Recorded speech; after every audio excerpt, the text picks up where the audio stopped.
महाराष्ट्र प्रदेश में जिला गोंदिया में आयोजित आज के इस आयोजन के अवसर पर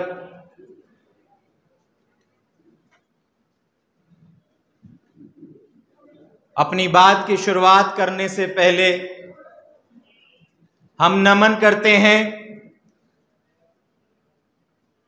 मानवता के उत्थान के लिए समय समय पर जन्मे सभी महापुरुषों को, विशेष तौर पर महात्मा फूले, छत्रपति शाहू जी महाराज, संविधान निर्माता, symbol of knowledge Baba Saheb Ambedkar को नमन करते हुए बहुजन समाज के मसीहा, बहुजन समाज पार्टी के संस्थापक मान्यवर कांशीराम साहब को नमन करते हुए आजाद भारत की सबसे न्यायप्रिय, लोकप्रिय नेता, बहुजन समाज पार्टी की राष्ट्रीय अध्यक्ष परम आदरणीय बहन कुमारी मायावती जी को अपना आदर्श, अपना नेता मानते हुए आज के इस आयोजन में,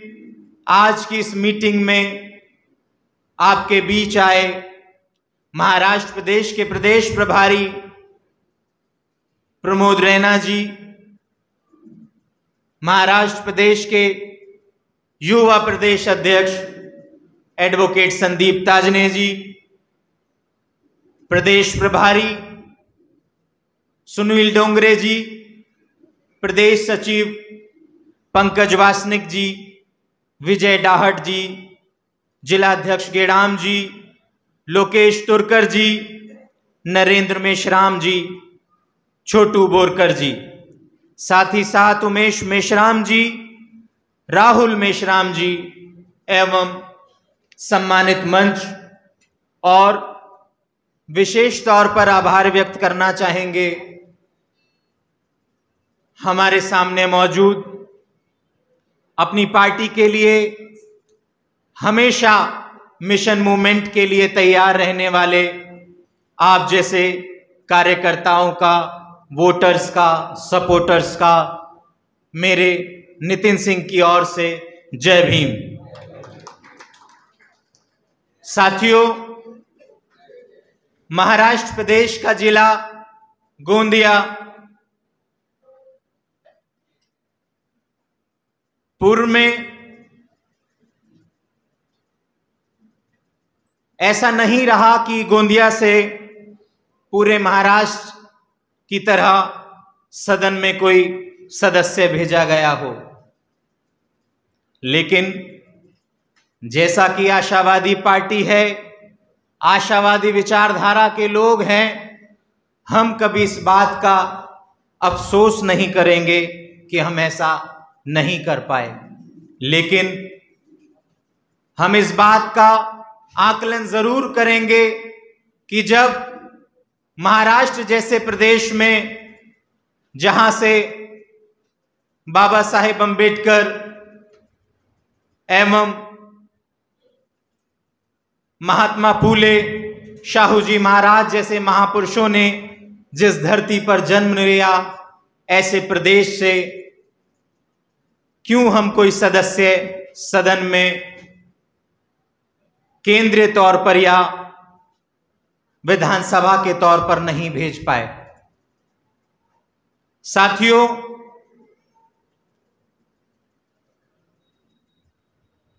चाहे आज की मीटिंग में उपस्थिति जितनी भी हो, लेकिन ऐसा मैं समझता हूं कोई वर्ग विशेष नहीं है कि यहां पर मौजूद ना हो, ऐसी कोई उम्र के लोग यहां मौजूद नहीं हैं। यहां देखा जाए तो हमारे बीच में जो बच्चे हैं मौजूद हैं, नौजवान साथी मौजूद हैं, महिलाएं मौजूद हैं और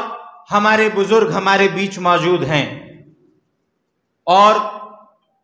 जिस पार्टी के बैनर तले आदरणीय बहन जी के नेतृत्व में बहुजन समाज पार्टी के तत्वावधान में आप लोगों ने यह प्रोग्राम रखने की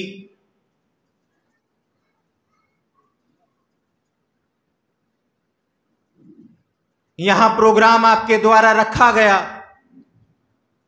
महत्वपूर्ण यह है, महत्वपूर्ण कोई भी चीज उस बात से होती है कि उसके दिल में अपनी पार्टी के लिए, अपनी मंजिल तक पहुंचने के लिए किस तरह का भाव है, किस तरह की उम्मीद है, किस तरह का हौसला है। और जैसा कि हम जानते हैं, महापुरुषों के होने तक और वर्तमान परिस्थिति में आदरणीय बहन जी के नेतृत्व में ऐसी कोई चीज नहीं है जो बाबा साहेब के दिए गए संविधान की बदौलत हमारे पास उपलब्ध ना हो। हम ये जानते हैं कि बहुत बड़े पूंजीवादी लोग, पूंजीवादी व्यवस्था हमारे लिए नहीं है, ये हम लोग जानते हैं। हम जानते हैं बहुत बड़े मीडिया हाउसेस हमारे पास नहीं हैं। हम यह भी जानते हैं कि हमारे पास बहुत बड़े बड़े जुमले, झूठे वादे और झूठे इरादे नहीं हैं। लेकिन पूरा देश यह भी जानता है कि आदरणीय बहन जी के नेतृत्व के साथ साथ मान्यवर कांशीराम के होने तक बाबा साहेब अम्बेडकर से लेके पूर्व में महापुरुषों तक आप जैसे बहुसंख्यक समाज के, बहुजन समाज के लोगों ने इस देश से कभी गद्दारी नहीं करी।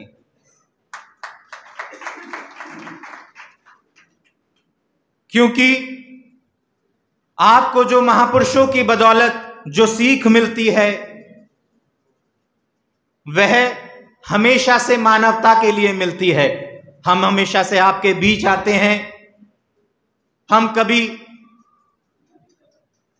किसी वर्ग विशेष को कोसते हुए, किसी धर्म को कोसते हुए, किसी देश को कोसते हुए कभी कोई बात अपनी नहीं रखते। आप जैसे बहुत से लोग भी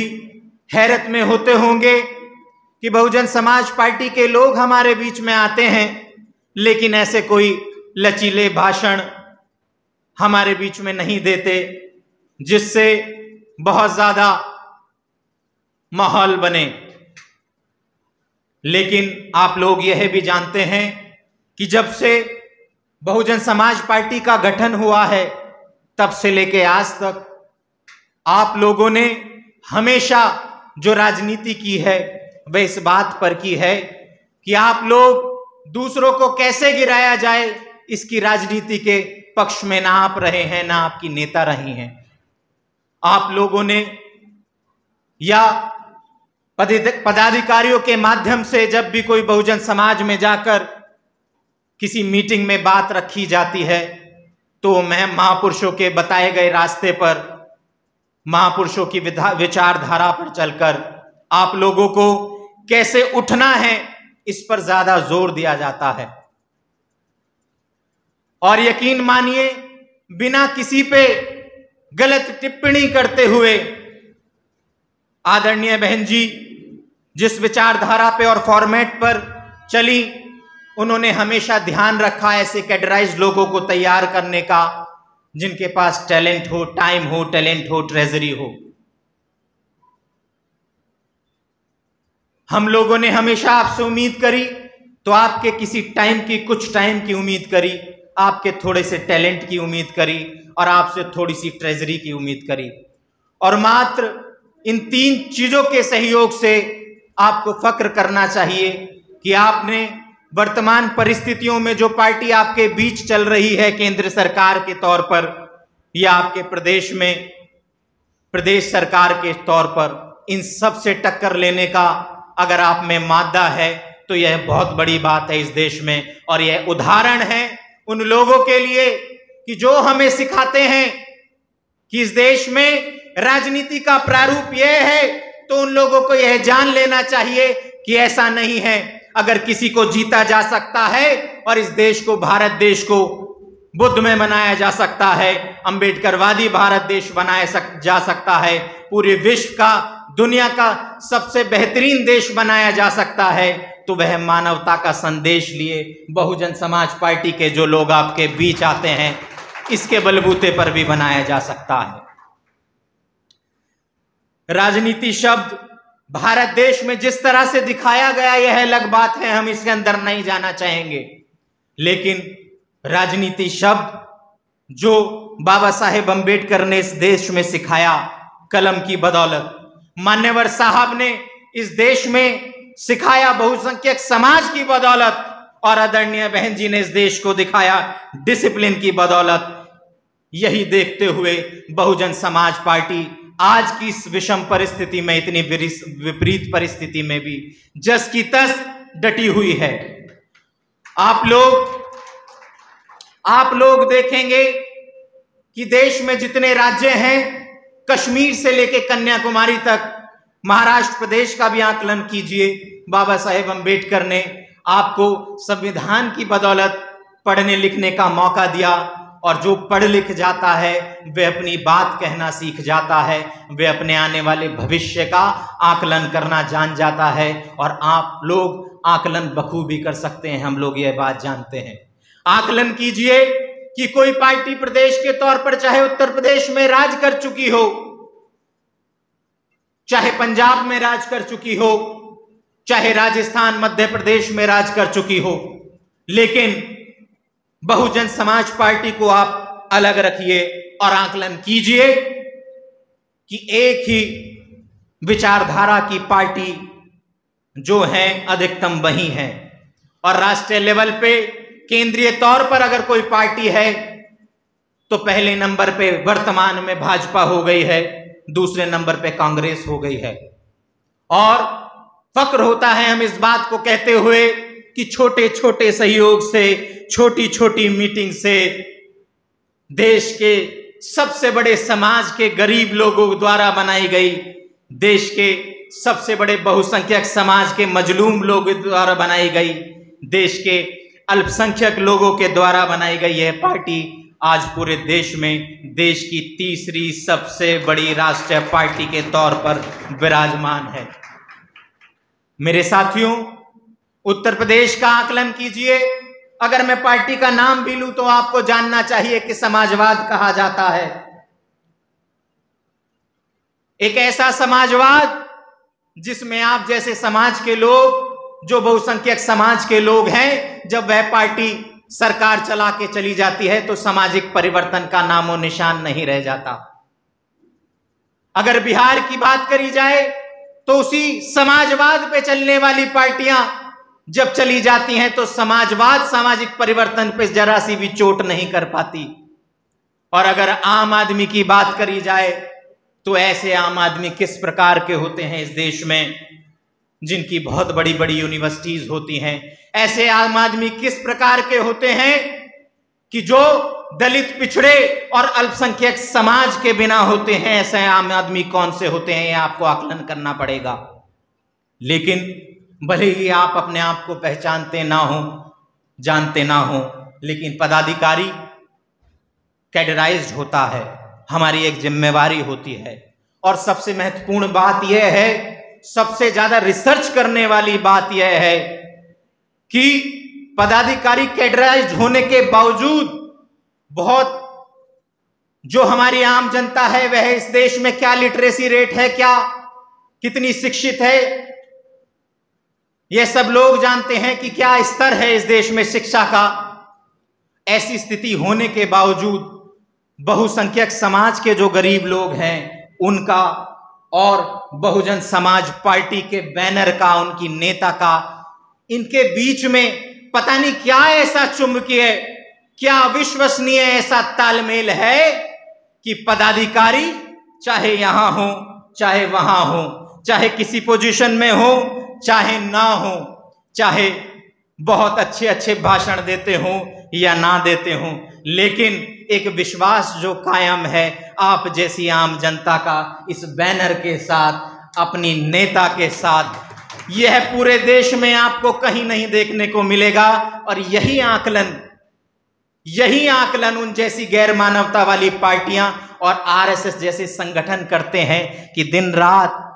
हम लाखों करोड़ों रुपयों के माध्यम से, बड़े बड़े मीडिया घरानों के माध्यम से पूरे दिन दुष्प्रचार करके जो कर पाते हैं, फिर भी हम इस देश के गरीब मजलूम लोगों को इनकी नेता से दूर नहीं कर पाते। यह कैसा संबंध है इनका, इनके महापुरुषों से, इनकी नेता से, कि यह लोग आज भी डटे हुए हैं। और यह लोग भली बात ये जानते हैं कि कश्मीर से लेके कन्याकुमारी तक, तमिलनाडु प्रदेश तक, यह लोग एक नारे से जुड़े हुए हैं। और वह नारा अगर कोई उत्तर प्रदेश में लगाता है, अगर कोई तमिलनाडु में लगाता है, तो आवाज कश्मीर वाला उसकी देता है कि जय भीम, बहुजन समाज पार्टी जिंदाबाद। तो आवाज कश्मीर से आती है, बहन कुमारी मायावती जिंदाबाद। यह तालमेल है आपका एक नेता से, एक नारे से जुड़ाव का। यह तालमेल है आपके झंडे का कि जो झंडा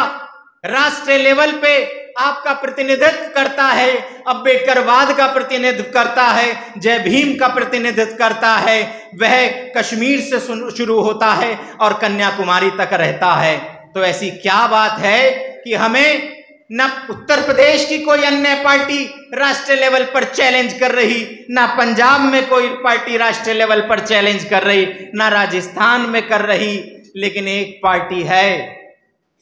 एक पार्टी है कि जिसकी उत्तर प्रदेश जैसे राज्य में 4 बार सरकारें बनी और असल में पूर्ण बहुमत के साथ मान्यवर साहब के जाने के बाद जो करिश्मा बहन जी ने करके दिखाया, उसके बलबूते पर इस देश को पहली बार राजनीतिक परिभाषा समझ में आई, नेता की परिभाषा समझ में आई। यह लोग दिन ब दिन यह जानते हैं और इसका प्रचार करते हैं कि नेता लोग होते हैं, लूट कर चले जाते हैं। आपके बीच ऐसा प्रचार होता होगा कि कुछ लोग यूपी से आते हैं, कुछ लोग दबंगियत दिखाते हैं, कुछ लोग ऐसा करते हैं,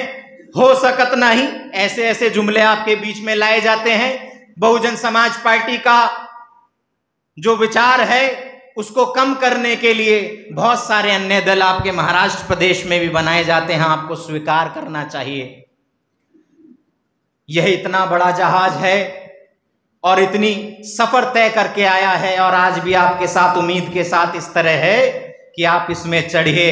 लोग आपको भ्रमित कर रहे हैं कि अगर आप इसमें चढ़ेंगे तो डूब जाएंगे, लेकिन हम आपको आशा दिलाते हैं यह यहां तक का जो सफलता का सफर है वह भी इसी जहाज में बैठकर आपने पूरा किया है। ये जो छोटी छोटी नाव रोज बनती हैं, इस पे देश का दलित, पिछड़ा, अल्पसंख्यक, इस देश के सर्वजन समाज के पिछड़े मेहनतकश लोग नहीं चढ़ सकते। अगर चढ़ सकते हैं तो वह एकमात्र पार्टी पूरे देश में राष्ट्रीय पार्टी के तौर पर अगर है तो बहुजन समाज पार्टी है, जिसके ऊपर चढ़कर आप इस मंजिल तक पहुंच सकते हैं मेरे साथियों। और वह लोग बखूबी जानते हैं कि उत्तर प्रदेश में जब आदरणीय बहन जी ने 5 वर्ष की सरकार चलाई तो ऐसी सरकार चलाई जिसमें बातें नहीं हुई, जिसमें आम लोगों के नौजवानों के रोजगार की बात हुई। रोजगार के लिए काम किया गया, शिक्षा के लिए काम किया, स्वास्थ्य के लिए काम किया गया। गरीब लोगों को स्वाभिमान की जिंदगी कैसे जी जाती है वह सिखाया गया। इस बात से वह डर गए। आप बहुत बड़ी बड़ी बातें सुनते होंगे, महाराष्ट्र प्रदेश से भी केंद्रीय मंत्री आते हैं कि हमने ये किया वह किया। इस देश में, इस देश के केंद्र में, राजधानी के बिल्कुल बराबर में अगर एक जिला है नोएडा, उस जिले में पहली बार इस देश को जो सबसे बड़ा एक्सप्रेसवे, सबसे बेहतरीन एक्सप्रेसवे, जिसमें सेना के विमान उतारे गए, अगर वह किसी ने बनाया तो बहन जी ने बनाया। और आप यह बात सोचिए, आकलन कीजिए, बहन जी ट्रेंड सेटर हैं इस देश की राजनीति की। बहन जी ने कभी किसी के ट्रेंड को नहीं अपनाया। बहन जी ने ट्रेंड इस देश को दिया कि राजनीति करना है तो ऐसे कीजिए। बहन जी ने हमेशा अपना ट्रेंड सेट किया कि राजनीति करना है तो ऐसे कीजिए। उन लोगों ने यह बताया कि राजनीति बेकार की चीज है और बहन जी ने इस देश को यह बताया कि इस देश के बहुसंख्यक समाज के मेहनतकश लोगों को आज तक इस देश में अगर कुछ प्राप्त हुआ है तो यकीन मानिए बिना राजनीति के संभव नहीं था। और आपके लिए अगर हम मेहनत करते हैं, हमारे पदाधिकारी मेहनत करते हैं, हमारी पार्टी की नेता मेहनत करती है और इस देश की सबसे बड़ी राष्ट्रीय पार्टी के राष्ट्रीय समन्वयक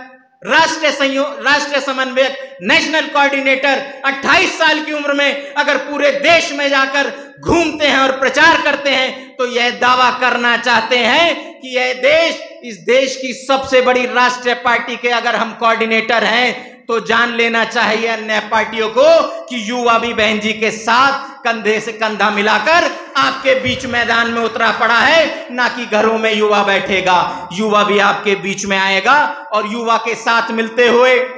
जोश और बुजुर्गों के साथ मिलता हुआ होश, जब जोश और होश मिल जाएंगे तो जो चीज, जो परिणाम पूरे देश के सामने 7 से 12 में दिए गए, वही परिणाम पूरे देश में आने वाले 24 के चुनाव में, और मैं यह कहता हूं कि उसकी शुरुआत महाराष्ट्र करेगा। महाराष्ट्र इसलिए करेगा कि महाराष्ट्र पर एक टाइटल है और वह इस बात का टाइटल है कि इस देश को और विश्व को अगर किसी ने विचारधारा दी है, मानवता की विचारधारा दी है, फ्रेटर्निटी की विचारधारा दी है, तो महाराष्ट्र ने दी है। लेकिन एक टाइटल और है कि महाराष्ट्र जैसे देशों में महापुरुष पैदा हुए लेकिन महाराष्ट्र कभी अचीवमेंट नहीं पा पाया। महाराष्ट्र जहां जय भीम होनी थी वहां जय भीम नहीं कर पाया। लेकिन मुझे आशा है, मुझे उम्मीद है कि जो काम महाराष्ट्र इस देश में करके दिखाने वाला है वह काम भी आज तक कोई प्रदेश नहीं कर पाया। साथियों,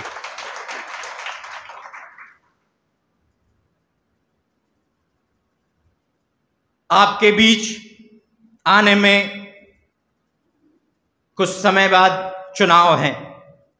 महापालिका के चुनाव हैं, और चुनाव का मतलब चुनाव होता है, हिस्सेदारी होती है। मैं जानता हूं कि जिनके सामने मैं बात रख रहा हूं वह बहुत अमीर व्यक्ति, अमीर लोग नहीं हैं। मैं जिनके सामने बात रख रहा हूं उनके पास बहुत बड़े मीडिया हाउसेस नहीं हैं, छोटे छोटे कैमरे से अपने बहुजन समाज पार्टी को कैप्चर कर रहे हैं, इनका उत्साह बढ़ा रहे हैं, हौसला बढ़ा रहे हैं। लेकिन यकीन मानिए, आप अगर मजबूत हैं, आपके प्रदेश अध्यक्ष आपके बीच मौजूद हैं, और आपको फक्र करना चाहिए कि देश की सबसे बड़ी राष्ट्रीय पार्टी के जितने प्रदेश हैं उन प्रदेशों में आपके पास युवा प्रदेश अध्यक्ष के तौर पर प्रदेश अध्यक्ष मौजूद है। और भ्रमित करने के लिए तो राष्ट्रीय लेवल पर भी लोग जाने क्या क्या बातें हमारी पार्टी, हमारी नेता के लिए कहते हैं। लेकिन हम यह जानते हैं कि अगर ताउम्र उन्होंने मेहनत की, संघर्ष किया, तो वही एकमात्र ऐसी नेता हैं जिन्होंने आज हमें इतने शिखर पर पहुंचाया, और यही एकमात्र पार्टी है जिसकी वजह से हम शिखर पर पहुंचे। सहमति, असहमति हो सकती है, हो सकता है कि जो काम मैं करना चाहता हूं मेरा सह प्रभारी उस काम के लिए सहमत ना हो, लेकिन अगर ये मिशन मूवमेंट है तो यह एक पार्टी भी है। और राजनीति से अगर आप दूर भागेंगे तो आप कमजोर हैं। और उदाहरण मैं आपके सामने देना चाहता हूं कि आप कमजोर इसलिए नहीं हो सकते कि पूरे विश्व में अगर किसी ने विचारधारा दी तो परम पूज्य बाबा साहब तो एक थे, परम पूज्य बाबा साहेब एक थे, महात्मा फूले एक थे, छत्रपति शाहू जी महाराज एक थे, जिन्होंने इतनी बड़ी पार्टी का निर्माण किया। संस्थापक हमारे मान्यवर साहब एक थे, और जो इस पार्टी को उनके बाद पहली बार पूर्ण बहुमत से उत्तर प्रदेश में सत्ता तक ला पाई आदरणीय बहन जी भी एक थी। तो एक होने से हमें डर नहीं है, सहमति असहमति हो सकती है, लेकिन हमारा डिसिप्लिन भी एक है। जो भी व्यक्ति, चाहे वो महाराष्ट्र प्रदेश में हो, चाहे वो गोंदिया जिले में हो,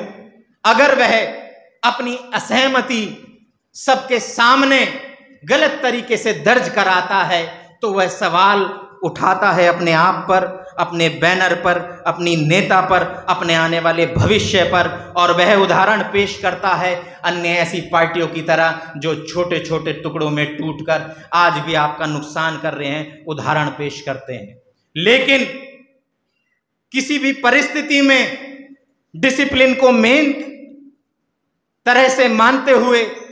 अपनी पार्टी के बीच अपनी सहमति जताते हुए जो लोग काम कर रहे होते हैं, उन्हीं की बदौलत आज यहाँ प्रांगण में, आज इस हॉल में नीले झंडे लगे हैं, और इतने बेहतरीन बैनर के साथ आज हमें भी मौका मिला कि हम भी गोंदिया के अंदर अपनी उपस्थिति दर्ज करा पाएं, और थोड़ा सहयोग हमारा भी गोंदिया जिले के लिए हो कि आने वाले समय में गोंदिया जिले से भी आवाज लगे कि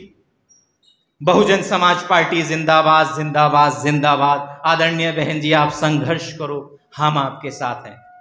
मेरे साथियों, इन्हीं हमारी बातों को आप भाषण के तौर पर बिल्कुल मत लीजिए। पदाधिकारी जब आपके बीच में आते हैं तो बहन जी का निर्देश देने के लिए आते हैं, एक माध्यम है, लेकिन जो भी कुछ करना है प्रदेश के लिए वह आपको करना है। आपके बीच बहुत भ्रमित करने वाली बातें दूसरी पार्टी और संगठनों के द्वारा लाई जाएंगी, लेकिन आप यह जानते हैं कि अगर उत्तर प्रदेश में कुछ हो सकता है, जैसे ये बात भी लाई जाएगी कि हो सकत नाही, लेकिन यह बात आपके मानने के लिए नहीं है, क्योंकि आपने तो हो सकत है के लिए आज तक काम किया है मेरे साथियों। और जिस तरह से आदरणीय बहन जी अपनी राजनीति के जो गुण हैं, जो राजनीति की उनकी समझ है, अगर वो आसानी से दूसरी पार्टियां समझ जाएं तो आदरणीय बहन जी कैसे हो सकती हैं। मैं यकीन मानिए, आपको यकीन दिलाना चाहता हूं, भारतीय राजनीति की, भारत देश की राजनीति की आप केंद्र में हैं। बिना आपके नेता के, बिना आपकी विचारधारा के, बिना आपकी पार्टी के बैनर के इस देश में पत्ता नहीं हिलने वाला। यह इस बात को मैं सिर्फ भावना के आधार पर नहीं कह रहा हूं, तर्क के आधार पर कह रहा हूं कि आपने इसी मानवतावादी विचार पर चलते हुए उत्तर प्रदेश में आज आपकी सरकार नहीं है, फिर भी आज भी उत्तर प्रदेश में जब कांशीराम साहब की जयंती आती है तो अन्य पार्टियां भी कांशीराम साहब की, मान्यवर साहब की जयंती मनाने का काम कर रही हैं। इसका मतलब आप तो सही रास्ते पे हैं।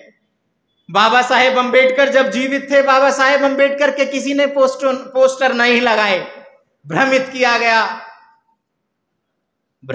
गया, उनका विरोध किया गया, मान्यवर साहब का विरोध किया गया। लेकिन आज बाबा साहेब अंबेडकर के ऐसे पूरे देश में कोई कार्यालय नहीं है जिसमें पोस्टर ना हो, पूरे देश की ऐसी कोई पार्टी, नेता नहीं है जो उनके बिना अपनी बात रखना शुरू करते हैं। हमारे लिए तो महापुरुष हैं, हम तो सदैव उनकी बात रखते हैं, लेकिन मजबूरी वो उनकी भी हो गए हैं कि उनके बिना वो भी एक शब्द नहीं बोलते। मेरे साथियों, बहुत अच्छी टीम आपके साथ है, और फर्क इस बात से नहीं पड़ता कि हम लोग कमजोर हैं, भले ही किस मायने में हम कमजोर हों, लेकिन आखिरकार डलता तो वोट ही है, और वोट के मायने में हम इस देश के सबसे शक्तिशाली समाज और सबसे शक्तिशाली वर्ग के लोग हैं। और आपके बीच जो टीम लगी है, नौजवान साथी लगे हैं, अध्यक्ष लगे हैं, प्रभारी लगे हैं, ये आपके बीच आएंगे, आप इन्हें ताकत देंगे तो यह पूरी इच्छा शक्ति के साथ अच्छा काम कर पाएंगे, और आने वाले समय में हम बहुत अच्छी ऊंचाइयां भंडारा से होते हुए महाराष्ट्र प्रदेश में छू पाएंगे। मेरे साथियों, वक्त कम है, लेकिन बहन जी के जो निर्देश हैं उनका आप पालन कीजिएगा। उनके बलबूते पर आने वाले समय में ज़्यादा से ज़्यादा पार्षद जिता के भेजिएगा, ज़्यादा से ज़्यादा मेयर बना के भेजिएगा। और राजनीति की, जैसे मैंने कहा कि बहन जी की राजनीति आसान बात नहीं है समझनी। बहन जी शांत हैं, और जब बहन जी शांत होती हैं तो बड़े आक्रामक रिजल्ट आते हैं। समझ लीजिए कि जो पत्ते हैं वो बहन जी के हाथ में हैं, लेकिन बस अभी खोलने बाकी हैं। समय आपके साथ आएगा, आपके बीच आएगा, आपके सामने आएगा, आप मौजूद होंगे, हम मौजूद होंगे, ये बैनर मौजूद होगा और जिस दिन बहन जी पत्ते खोलेंगी इस देश में आपकी उपस्थिति दर्ज कराई जा रही होगी, केंद्रीय तौर पर दर्ज कराई जा रही होगी। ऐसी उम्मीद के साथ, ऐसी विश्वास के साथ मैं यह कहना चाहूँगा कि वक्त आने दे बता देंगे तुझे आसमां, वक्त आने दे बता देंगे तुझे आसमां, हम अभी से क्या बताएं क्या हमारे दिल में है, हम अभी से क्या बताएं क्या हमारे दिल में है। इसी आशा उम्मीद के साथ कि आप आने वाले समय में डिसिप्लिन बनाते हुए, यहाँ से अच्छी वोट पाते हुए, ज़्यादा से ज़्यादा पार्षद जिताते हुए महाराष्ट्र प्रदेश को बहुजन समाज पार्टी के लिए मजबूत करेंगे। इसी के साथ मैं अपनी बात समाप्त करता हूँ। जय भीम, जय भारत, जय बहुजन समाज पार्टी। बहुजन विचारधारा को घर घर तक पहुंचाने के लिए हमारे YouTube चैनल को सब्सक्राइब करें, लाइक करें, कमेंट करें, शेयर करें और बेल आइकन की घंटी दबाना ना भूलें।